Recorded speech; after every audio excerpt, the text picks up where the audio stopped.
UP में बहराइच के हरदी में ग्राम सभा दहाव के मजरा माधवपुरवा में जमीनी विवाद को लेकर खूनी संघर्ष हो गया। बता दें कि दो सगे भाइयों में विवाद हुआ जो कि बाद में खूनी संघर्ष में बदल गया और इसमें एक युवती की मौत हो गई जबकि कई लोग घायल हो गए। घटना की जानकारी 112 पीआरबी फकरपुर के सिपाही दलवीर को मिली और उनकी सूचना के आधार पर तत्काल थाना हरदी के एसएचओ मौके पर पहुंचे। घटना में शामिल लोगों की धरपकड़ भी जारी है। दो सगे भाइयों के बीच घर के बंटवारे को लेकर पंचायत हो रही थी। बाद में असहमति होने पर दोनों पक्षों के बीच मारपीट हुई, जिसमें दोनों भाइयों ने एक दूसरे पर हमला किया और उस हमले के दौरान आरोपी राजमन तथा राजमंगल द्वारा अपने सगे भाई दशरथ यादव की बेटी ज्योति यादव के ऊपर कातिलाना हमला किया हंसिये से, जिसमें ज्योति यादव की मौके पर मौत हो गई है। यूपी के बागपत पुलिस लाइन में पुलिस अधीक्षक प्रताप गोपेंद्र यादव के द्वारा कोरोना वायरस के संक्रमण से पुलिस फोर्स के बचाव के लिए समस्त थानों के लिए वॉशिंग मशीन, डिटर्जेंट पाउडर, साबुन, sanitizer, hand gloves, face shield, mask वितरित किए गए।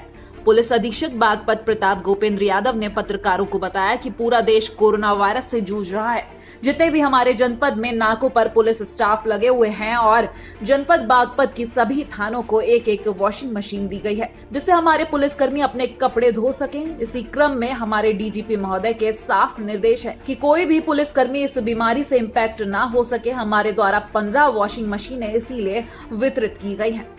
पूरा देश कोरोना की महामारी से लड़ रहा है।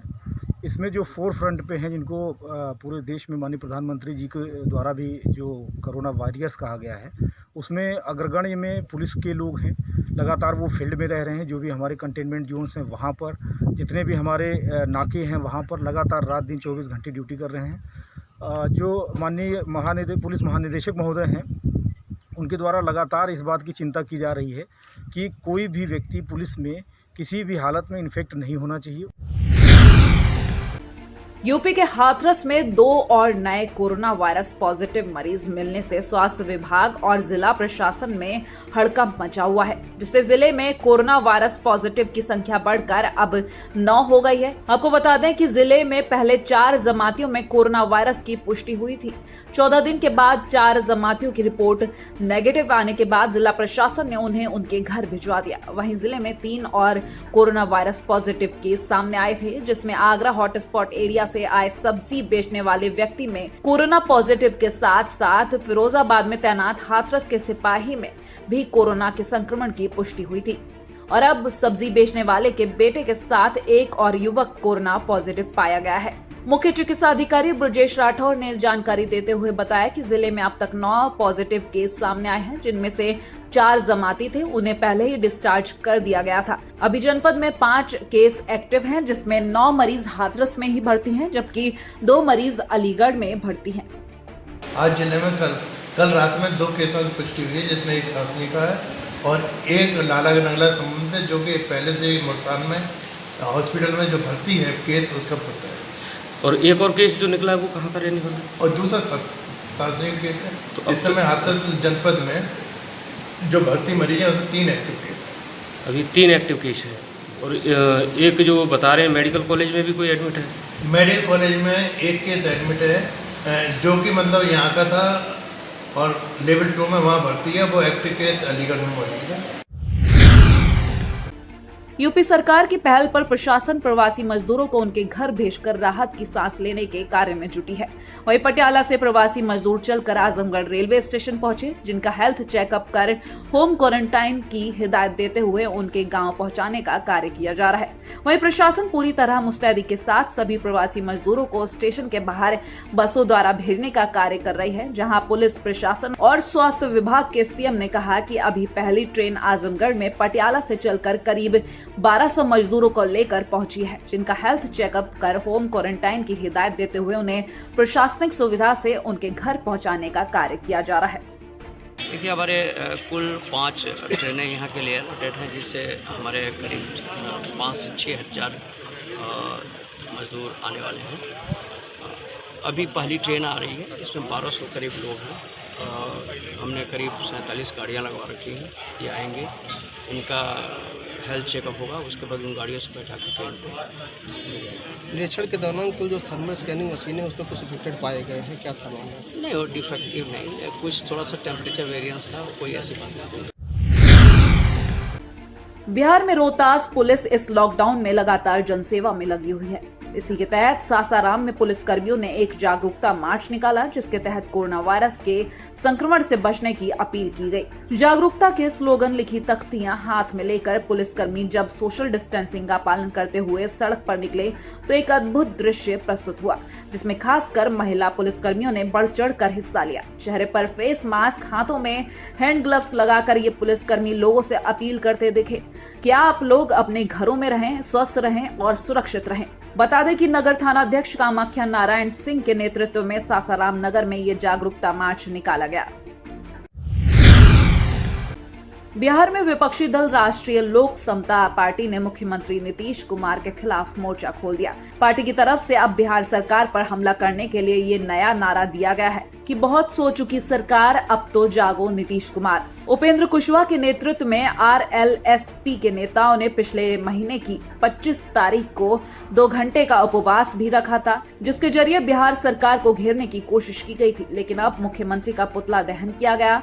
पुतला दहन का कार्यक्रम जिले के सभी प्रखंडों में किया गया। इस दौरान पार्टी नेता राजा राम गुप्ता ने कहा कि बिहार सरकार की निरंकुशता के चलते गुजरात में बिहार के दिहाड़ी मजदूरों को निर्मम तरीके से मारा गया। गुजरात में बिहारी मजदूरों की पिटाई के मामले में और कोरोना संकट के बीच लॉकडाउन के कारण बिहार वासियों की परेशानी के मद्देनजर 5 सूत्री मांगों को लेकर करगहर के थाना चौक के पास मुख्यमंत्री का पुतला फूंका गया। हालांकि उन्होंने सोशल डिस्टेंसिंग और लॉकडाउन के नियमों का पालन करते हुए इस कार्यक्रम को सफल बनाया। हम लोगों ने बिहार के माननीय मुख्यमंत्री श्री नीतीश कुमार जी का पुतला दहन किए हैं और हम लोग का मांग है कि बिहार से के जो मजदूर हैं, छात्र हैं, जो बिहार से बाहर फंसे हुए हैं, उनको बिहार लाने के लिए ट्रेनों की संख्या बढ़ाई जाए और उनको ट्रेनों में खाने पीने पानी की व्यवस्था मुकम्मल की जाए। उसके बाद दूसरा हम लोग की मांग है कि दूसरे राज्यों में जो बिहारियों के साथ दुर्व्यवहार हो रहा है उस पर बिहार सरकार को पहल करनी चाहिए। पंजाब के अमृतसर में सिख धर्म के संस्थापक गुरु नानक देव के फलसफे काम करो और बांट छको को सही अर्थों में अपनी जिंदगी में लागू करके पूरी दुनिया के अंदर एक मिसाल बनकर दुबई के प्रसिद्ध सिख कारोबारी और सरबत दा भला ट्रस्ट के संस्थापक डॉक्टर SP सिंह ओबराय सामने आए, जिनकी तरफ से कोरोना महामारी के दौरान प्रभावित हुए जरूरतमंद परिवारों को सूखा राशन बांटने की प्रक्रिया शुरू की गई। मुहिम के दूसरे चरण में गुरु की वडाली में शिरोमणि गुरुद्वारा प्रबंधक कमेटी के बेरोजगार हुए 50 पाठी सिंघों के परिवारों को राशन की किटें वितरित की गई। राशन वितरित करने पहुंचे ट्रस्ट के जिलाध्यक्ष सुखजिंदर सिंह हेर, माझा जोन के सलाहकार सुखदीप सिद्धू, महासचिव मनप्रीत संधू, उपाध्यक्ष शिषपाल सिंह लाडी, वित्त सचिव नवजीत सिंह घई ने बताया कि डॉक्टर ओबराय के नेतृत्व में अमृतसर जिले में दूसरे चरण में बीते दिन से सूखा राशन वितरित करने की शुरुआत की गई। चाहे वो पुलिस के जवान आ, चाहे डॉक्टर्स ने फ्रंटलाइन ਤੇ ਜਿਹੜੇ ਲੜ ਰਹੇ ਨੇ ਉਹਨਾਂ ਵਾਸਤੇ ਕਾਫੀ ਯਤਨ ਕੀਤੇ ਜਾ ਰਹੇ ਨੇ, ਜਿਹਦੇ ਵਿੱਚ ਜਿਵੇਂ ਸਭ ਤੋਂ ਪਹਿਲਾਂ ਵੈਂਟੀਲੇਟਰ ਭੇਜੇ ਗਏ ਸੀ ਜ਼ਿਲ੍ਹਾ ਸਦਰ ਮੁਕਾਮਾਂ ਦੇ ਉੱਤੇ 2 ਵੈਂਟੀਲੇਟਰ ਜਿਹੜੇ ਬਹੁਤ ਜ਼ਰੂਰੀ ਨੇ। ਉਸ ਤੋਂ ਇਲਾਵਾ PP ਕਿੱਟਾਂ N95 ਜਿਹੜੇ ਮਾਸਕ ਨੇ ਉਹ ਭੇਜੇ ਗਏ ਸੀਗੇ, ਜਿਹੜੇ 3 ਪਰਤੀ ਮਾਸਕ ਨੇ ਉਹ ਵੀ ਦਿੱਤੇ ਗਏ ਸੀਗੇ, ਸੈਨੀਟਾਈਜ਼ਰ ਦੀ ਸੇਵਾ ਕੀਤੀ ਗਈ ਸੀਗੀ। ਇਸ ਦੌਰਾਨ ਇੱਕ ਨਾਲ ਚੱਲ ਰਿਹਾ ਸੀ ਕਿ ਰਾਸ਼ਨ ਵਾਸਤੇ ਰਾਸ਼ਨ ਦੀ ਦਿੱਕਤ ਆ ਰਹੀ ਸੀ ਸਮਾਜ ਦੇ ਬਹੁਤ ਸਾਰੇ ਵਰਗਾਂ ਨੂੰ, ਖਾਸ ਕਰਕੇ ਜਿਹੜੇ ਕਿਰਤੀ ਲੋਕ ਨੇ ਉਹਨਾਂ ਨੂੰ। ਸ਼੍ਰੋਮਣੀ ਕਮੇਟੀ ਗੁਰਦੁਆਰਾ ਪ੍ਰਬੰਧਕ ਕਮੇਟੀ ਵੱਲੋਂ ਡਿਊਟੀਆਂ ਕਰਦਿਆਂ ਕਿਸੇ ਨੂੰ 10 ਸਾਲ, ਕਿਸੇ ਨੂੰ 15 ਸਾਲ, ਕਿਸੇ ਨੂੰ 20 ਸਾਲ ਤੇ ਕਿਸੇ ਨੂੰ 30 ਸਾਲ ਹੋ ਗਿਆ ਹਨ। ਅੱਜ ਸੰਸਾਰ ਤੇ ਕਰੋਨਾ ਦੀ ਮਹਾਮਾਰੀ ਹੋਣ ਕਰਕੇ ਇਹਨਾਂ ਸਾਰੇ ਖੰਡ ਪਾਠੀਆਂ ਨੂੰ ਖੰਡ ਪਾਠਾਂ ਤੋਂ ਵਰਜਿਤ ਕਰ ਦਿੱਤਾ ਗਿਆ ਹੈ, ਜੋ ਕਿ 1.5 ਮਹੀਨੇ ਤੋਂ ਬਿਲਕੁਲ ਆਪਣੇ ਘਰਾਂ ਵਿੱਚ ਬੇਰੁਜ਼ਗਾਰ ਦੇ ਤੌਰ ਤੇ ਬੈਠੇ ਹੋਏ ਹਨ। ਕਿਸੇ ਵੀ ਸੰਸਥਾ ਨੇ, ਕਿਸੇ MLA ਨੇ, ਕਿਸੇ ਮੈਂਬਰ ਨੇ ਇਹਨਾਂ ਦੀ ਸਾਰ ਨਹੀਂ ਲਈ।